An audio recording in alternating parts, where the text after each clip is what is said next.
This is the Big O Show. This is the Big O Show.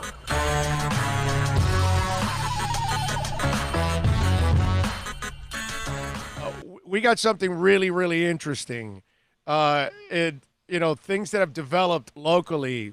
And it's funny because I'm watching my boy Armando Salguero, and I was reading an article today, and he's off the Tua bandwagon. He doesn't like Herbert. And it's funny because I believe Armando started the Tank for Tua thing. I think he's the one that started the hashtag Tank for Tua. Well, didn't he wet his pants when he saw him? Right? No, that's Omar Kelly. Okay. No, Omar Kelly's the one that orgasms over Tua.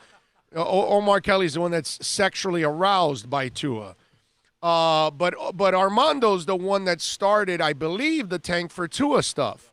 And he wrote it in, I think he might have started it with a tweet or an article. I'm not exactly sure how it started, but I believe it was Armando. I don't know. Maybe I'm giving the wrong person credit, but I think that's where I remember it originated from. Again, maybe it's somebody else. You guys can correct me out there.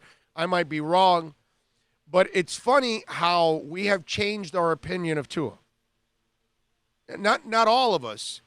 It's gone back and forth, right? There are people, most of us were like, all right, this guy's pretty damn good. And then the injuries came, and the hip injury. And then that scared a lot of us, like myself. I have not been on the Tua bandwagon since the knee injury before the hip injury. Okay? I didn't even need the hip injury. Once he got the knee injury, and I said, oh, this guy just constantly gets injured. I'm done. I'm moving on. And so now plenty of people, now the hip, there was a group of people that got off of it. And then as he got healthier and started practicing, some of them got back on again. And then the desperation sets in because the Dolphins and the Dolphin fans haven't seen a competent quarterback that can line up year in and year out in forever since, of course, number 13. So you're wondering maybe this 13 can be the guy that takes over, which, by the way, Tua says he wants to wear number 11. Okay, not 13. But anyway, so you look at it and you see how people, their opinions have swayed. And Salguero, it's interesting because he might be the guy that started the fire, right, and kind of ignited it. I mean, Tua was going to take on a life of his own already, but he already came up with the moniker Suck for Luck, Tank for Tua. And now you read Armando, and he doesn't want Herbert, and he certainly doesn't want Tua because of the injuries now, and he's completely off of it. He's where I'm at, where I've been for a long time, take a position player. Now, I've told you guys, look, I'm not going to kill the Dolphins if they do take Tua at 5 because they've got 13 more picks. If you're a good front office, you should be able to have one hell of a draft with 13 more picks.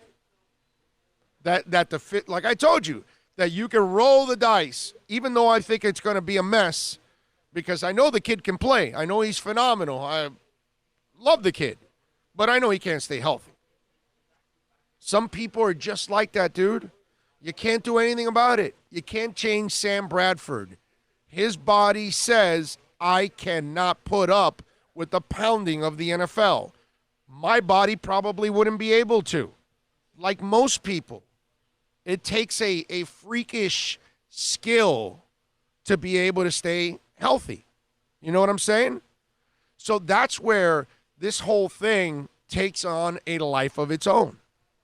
And it's funny because there's a lot of people, okay, that have changed their minds completely about Tua. I just love to see the sway of emotion. I've kind of been steadfast. You know, I wasn't about sucking for Tua and all that because I never thought that they were tanking, so I was never on that bandwagon. I was never on the bandwagon of tank for Tua. And then by the time he got the knee injury, I was, okay, I'm off the bandwagon for Tua anyways. I don't want him anyway. So for me, I've kind of been pretty consistent about all of this. But it's funny to see the sway of emotions, right? And then now you got so many people putting Herbert in front of Tua with their draft picks too. That Miami might be interested in Herbert, you know? I just love how all of the opinions go from, they swing like a pendulum. And it's you just don't know what you want. And that all comes from just being so bitter that we haven't had a quarterback in forever. Oh, no, it's Pat White this year. No, it's John Beck. No, it's Ryan Tannehill. No, it's Jay Fiedler. Oh, it's Dante Culpepper. No, it drives you crazy, man. It drives you crazy, and I get it. Now, and having said all that, now we add time. That's all you have right now. You're at home pacing constantly, watching ESPN, checking out the NFL Network, reading this article, reading Salguero, reading Omar Kelly, reading Joe Schad, reading Safid Dean, reading Adam Beasley, listening to this show, listening to that show, and you're just hearing one opinion after another, expert after expert, insider after insider, and all you have is time on your hands. So it's like Tua or not, Tua or not, Tua or not. Oh, wait, Herbert. Oh, wait, Love. Love's the other one that's kind of like now losing his luster. You notice that too now? More people are trashing Love out there. Yeah, he was all that after the East-West Shrine, right? Right. But now they're all saying what we've been saying the entire time. Dude, he's really inconsistent. Like, he had a bad year. Like, you got to watch him. He did head-scratching stuff. That's why from day one I said, I ain't taking him at 5. Even when people were in love with Love. Now there's no love for Love. Now it's, oh, no, he can't. It's such a lying and just deceiving type of time right now, and you really don't know what the pro teams want more often than not, but then that leaves fans and media members to just waffle. And that's what you see all over the place, waffling. Should we call the Tank for Tua crew the fluctuators right now? Because they're just over here, and then they're over there, and then they're over here, and, no consistency. No. Now, the other part of all of this is it's easy for all of us. You know what I love? You remember I told you yesterday, the dumbest thing that I ever hear a Doll fan ever say is, I'm done with them, right? That's the dumbest thing I ever hear a Doll fan. They don't make the pick you want, I'm done with them. They don't win the moment that one game, I'm done with them. Right? You've heard the silly Doll fans say that, which they're really not done with them. They do it all the time. No, I'm good, thank you. I'm good, thank you. And so they do it all the time, right? And so the other thing that's funny is how loosely you throw things around. Well, take them, man. Take the chance. Because it's not you guys. Because, see, I love the people that say, well, draft him. And then when he does break down, and because you can have this discussion with somebody about Tua's injury history, right? And then that person, well, you can't predict that. No, I'd take him anyway. And then when Tua does break down, that same person is ripping the Dolphins for taking Tua.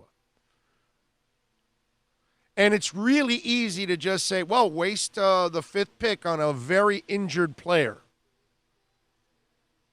And the consequences be damned. Yeah, it's not your job. You're not the one that's going to take heat if he fails. So it's really easy for all of us to say, no, you got to take him. No, you got to pass up on him. Because either way, there's a lot to lose. You pass up on him and he actually does stay healthy. And then I love how we forecast his injuries. Well, what if he only plays one contract? Because he only looks like a one-contract player. But in that one contract, you're able to win a championship. Well, are you sure he's going to be healthy the year you need him for a championship?